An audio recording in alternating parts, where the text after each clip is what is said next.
All right, all right, all right. Let's us have a little fun today, okay? Happy Sunday. Here we go. Check this out. Reuben was the firstborn son, then Simeon and Levi. Next comes Judah, then the brother Dan and Naphtali. Gad and Asher, Issachar, and Zebulun, oh my. Joseph and there's Benjamin, now you give it a try. Diddly. Reuben was the firstborn son, then Simeon and Levi. Next comes Judah, then the brothers Dan and Naphtali. Gad and Asher, Issachar, and Zebulun, oh my. Joseph and there's Benjamin, now you give it a try. Diddly. Reuben was the firstborn son, then Simeon and Levi. Next comes Judah, then the brothers Dan and Naphtali. Gad and Asher, Issachar, and Zebulun, oh my. Joseph and there's Benjamin, now you give it a try. Diddly.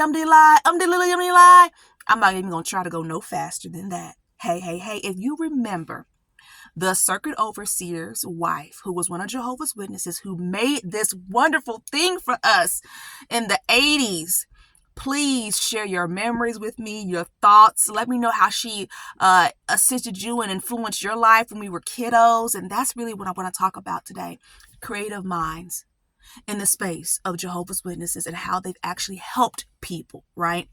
So many times, people, well, I'm going to talk about myself, right? I've created this space and you got to take the good with the bad. And that's just a part of it. But what came to mind was this wonderful circuit overseer's wife from the 80s and what she did to help so many children. And she did it on her own. And she didn't ask permission, from what I understand, from nobody but God. Jehovah God. All right, let's talk about her. All right, so if you do not know who I am Mira Cassidy, empowerment coach, religious trauma specialist, author, actress, speaker, and you are watching Sisters Living with Religious Trauma Syndrome. What is this about? This is about me trying to raise awareness to an emerging field, that of religious trauma, because I, in fact, have it. It is horrific what I've had to go through to even discover it. Horrible journey, but it does exist. It's very, very real. And there are a lot of people out there suffering and they don't even know they have it. And they don't even know that there's resources and tools and modalities in place to help your life, to help you live a better life. So I'm raising awareness to that space. Now I do coach. I absolutely do coach, and I offer one-on-one coaching. So please reach out to me about that. Mira at MiraCassidy.com. My number, text 317-620-1592. The information is in the comment field, but please also subscribe to this YouTube channel, because it does help me out. And apparently I'm doing a pretty good job if YouTube is putting ads on my stuff that I'm not getting paid for. So please subscribe. And don't forget, I also have communities in place. Okay. I have a private Facebook group specifically for sisters who identify as Jehovah's Witnesses. By the way, I am an active witness. Okay. And I think that gets confusing for people. I'm an active witness. What that looks like is I do not go to the Kingdom Hall because I cannot. I will get physically sick. So I worship at home. And I knew from the very beginning of me starting this that I'm not the only one out here experiencing this and suffering like this. So, hey, if you feel like you identify with that, for some reason you feel like I just can't go to the hall, I just can't, then please think about joining my private Facebook group, Sisters, JW, in parentheses, Sisters Living with Religious Trauma Syndrome. Also, I have a Skool community, Skool.com/MRTS community, specifically designed for the purpose of deconstruction and reclamation for those who need it, who identify in other pathways. It's for anyone, even people who are not witnesses, right? And that is what I do. However, I am a coach. This is not therapy. This is absolutely not therapy. This is coach. This is a coaching platform, informational purposes. And also, I do not represent the worldwide organization of Jehovah's Witnesses. Okay, this is an independent coaching business. Woo! I got all that out. Let's get back to what I'm talking about today. Growing up in the 80s, right, there was the circuit overseer's wife.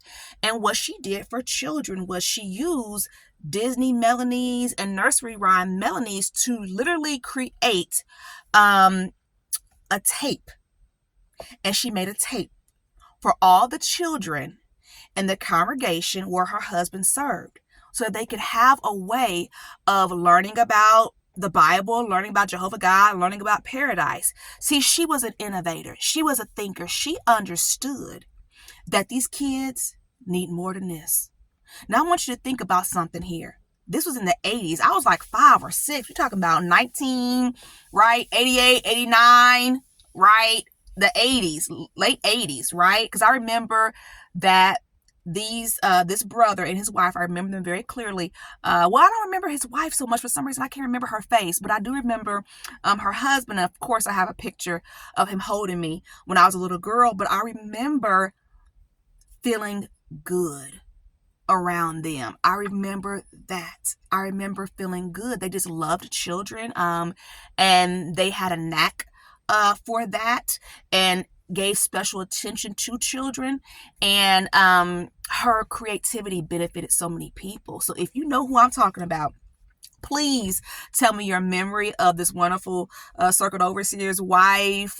Is she still living? If she's still living, she's got to be like 100. I mean, this was a long time ago, and they were, like middle-aged individuals about then. So, please let me know. I would love to know if she's still, around. But that is definitely some good stuff that she created this. Let me sing a couple more for you. Do you remember this one? How it was a tape, and the tape even had our names on it, right?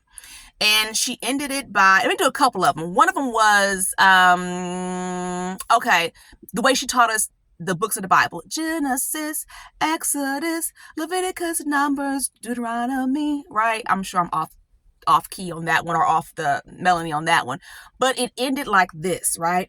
My name is Myra. I love Jehovah. I'll serve him always, eternally.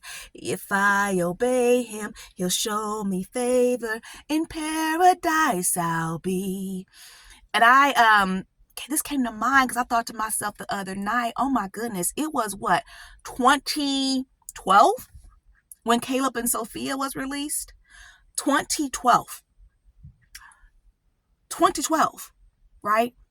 Caleb and Sophia is a newer concept, right, within the religion of Jehovah's Witnesses, these animated characters. This circuit overseer's wife was teaching us music and things like that, specifically designed for us in 1988. Somebody give me the math on that. 2012 minus 1988. Look at the gap. But yet she understood, like, these children need more. And the organization is not providing that service. So she took it upon herself to do what she could to make a difference, right? Because that tape was not released around the world, right? The organization didn't back it, and technically it's nursery rhymes and Disney stuff, so there's probably copyright infringement. I thought about that too. That's I'm sorry, that's the funny part about it, right? Because this sister, there was a remake, right? The newer version that came out, oh my goodness, because I taught my children that, right? And I played it for them, the newer version, when we were out in field service, on the way to school. My children loved it, right? Unfortunately, my baby girl didn't get a chance to benefit from it because I lost the CD, but we taught her the songs that we remembered from it. Me and the kids did, my older two did. But oh my goodness, my oldest two loved that CD. But when the remake came out, I was like, wait a minute now, because she had a song that was based off of The Lion King, right? And it was like, oh, I just can't wait to serve my king, right? How'd it go? I'm gonna serve my mighty king, so enemies beware. And she had the Disney instrumental played in the back. I was like, wait a minute. What the copyright infringement? But hey, you know what? It worked. Hey, I think it's kind of funny. I love what she did, but this is kind of like the funny part of it. It's like, all the watchtowers we had about how you shouldn't buy bootleg movies. Now, I remember, I'm telling you, the bootleg thing, like, you didn't want, they would stand right outside in my neighborhood where I was at, right? And you felt so much pressure to buy a bootleg DVD because they'd be like, $5, $5, 2 for 10, 3 for 15. It's like, dang, like, you just feel like they were some good salesmen now. All right? And this is kind of funny that you go, wait a minute. That's kind of copyright infringement. But look, Disney must not have ever found out about it, or Disney did not care, okay? Because what happened with Caleb and Sophia? Do you know the story of that? There was a brother who was at Bethel that Bethel paid for it. Like witnesses, the head honchos paid for him to go to Disney, Pixar, whatever, and learn how to animate. And what happened? Because they told us what happened. He got this fellowship. Right? Well, what happened? I would assume you didn't send this virgin into Disney to learn how to animate, and he didn't fell for this little sweet thing working in the Disney office and got this fellowship, y'all. So the project had to be halted. And when they announced it, they said, we knew that brother would get himself together. But look how many years we all had to wait for him to decide to be repented, to come back and to finish his assignment. So really, Caleb and Sophia should have been released several years before. I'm not trying to make fun of the brother, but when you think about it and you think about the practicality of the situation, why not send him with some other people? You send him in there solo by himself. I mean, he didn't know nothing about this fine woman at work coming hollering at him. Let's have lunch together. Yeah, have you ever seen the video about I know what I'm talking about, the video with David. There you go. David and Bad Al. You done sent this person they purposely sent him off into the situation, and he didn't know nothing about this fine woman, and apparently something went down, okay, because more than likely it was not a one-time situation if he got this fellowship for it. It was repetitive. And if he got this fellowship, that means he didn't have any intention of stopping no time soon, so the whole world had to wait for him to get himself together for the new children. Like my daughter, I had my daughter and my oldest daughter and my youngest daughter. There's a 10-year difference between the two of them, right?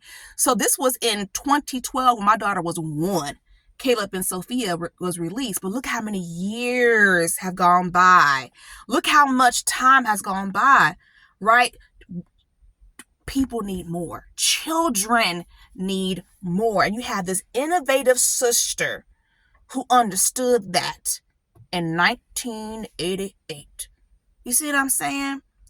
And there's nothing wrong with what she did. She was helping the children the way she knew how. So creative people like that, creative minds like that, they save lives, right? They help people.